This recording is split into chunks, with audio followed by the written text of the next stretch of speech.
I've actually been in the same job for over 5 years, so a little bit better off. What they say, my head above water. 5 years ago compared to today, I'm better. I know more about finances than I did 5 years ago. I realized that I can't take for granted that my financial standing will just be okay, that I had to actually take control over it.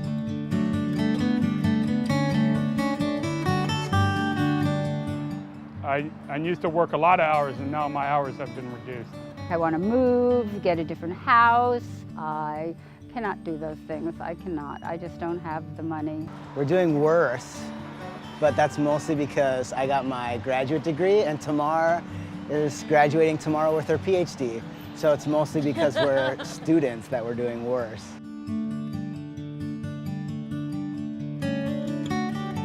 It's frustrating just thinking about, good debt, bad debt, and figuring out when there will be a time as two professionals that will actually be able to have no student debt, and it doesn't seem like it's anytime soon. I had a student loan to pay, and when I was in college, I had to pay for one semester that I lagged behind, so I had to pawn one of my watches. I'm one of those people who just had maxed out all my credit cards, and when the market crashed, all of those credit cards, the interest rates skyrocketed. In my heart of hearts, refinancing was not in the original plan, but having to have done it now that I'm looking back, it was a good decision.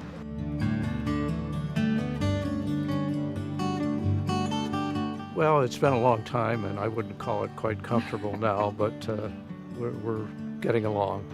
My friends and I all talk about our savings accounts and our retirement accounts, and I know that all of us save between 10 and 20%. There's a couple of commercials about how much people think you should have at this point, but also just in my own estimation on where I'm going to be in 15 years.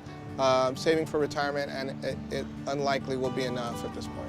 That's the thing about saving. I mean, you need money to live, and then, the more money you make, the more money you want to spend, honestly. So it's hard, but it's definitely worthwhile. At this point in my life, my husband and I are far enough along and comfortable enough that we feel pretty good about our financial future.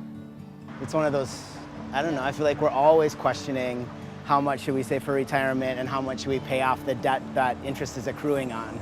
So I'm not particularly worried on that regard. I am intentional about planning for it. My grandfather, he told me to save up a little money, put it, even if it's a little bit, like a penny a day. As long as you have something to the side, you'll be able to just stop what you're doing later on in life and just relax.